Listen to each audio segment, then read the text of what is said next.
back onto Sappy the 1009 that's covered in sap and everything else. Clean the windows off. I vacuumed the inside out. You're not going to be able to tell in a second here. So when I pulled the seat out, there was a whole bunch of stuff I didn't get with the vacuum. But the seats that were in it, well, I got it. Near as I can tell, these are GMT400 Tahoe, Suburban, maybe third generation Blazer. I don't know if those came with this or not, but they got the one fold down armrest, and someone had put the entire frame and stuff into the floor.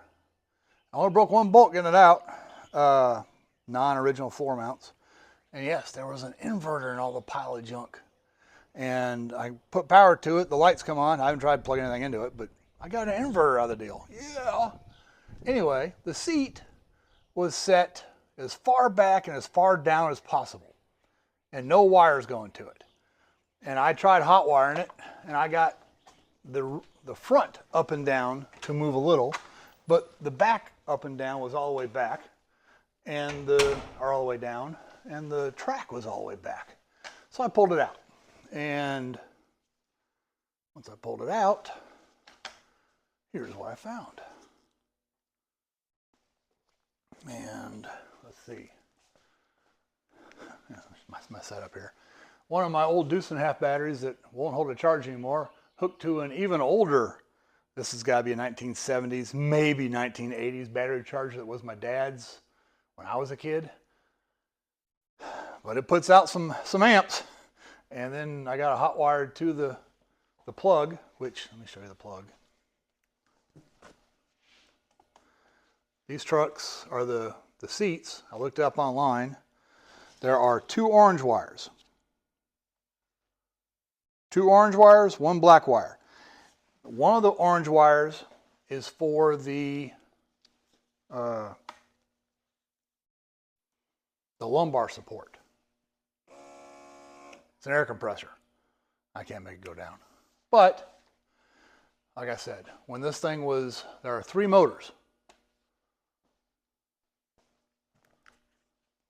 This motor moves this shaft, which brings the front of the seat up and down. The middle motor turns gears inside there, which turns this shaft, which turns gears on both sides, and moves the whole track front to back. Bottom motor turns the gear down here, which turns this shaft, which makes the rear of the seat go up and down. All three motors would go click. Well, the front motor would go like a little bit, but it wouldn't really move. It would spin, but it wouldn't go anywhere.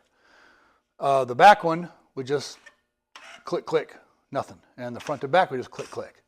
I unbolted it. I brought it in here. I sprayed silicone lubricant everywhere and tapped on everything that might move with a hammer, very small hammer. Now, it moves.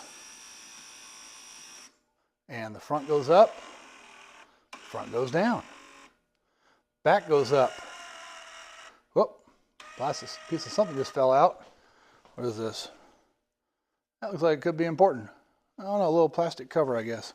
I'll figure that out. But the point is, I thought this thing was going to be total toast. And instead, just having it out of the vehicle so I can put lubricant in there and tapping on every single junction. Online, I found people say, well, there's a spot you can put a wrench on. I don't see a spot. I don't see any place to put a wrench to make these things move. But the wiring is super simple. Two orange wires and a black wire.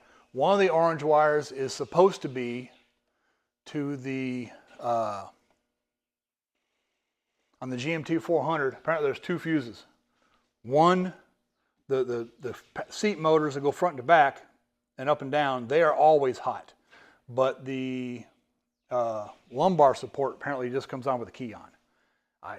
That's near as I can tell by looking at schematics very lazily.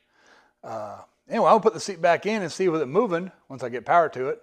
If I can actually see over the steering wheel and reach the pedals at the same time.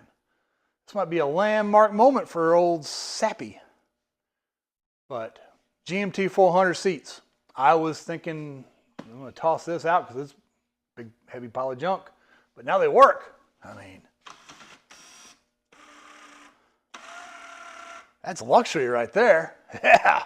I want to have a 1009 with power seats. Ooh yeah. Thanks for watching.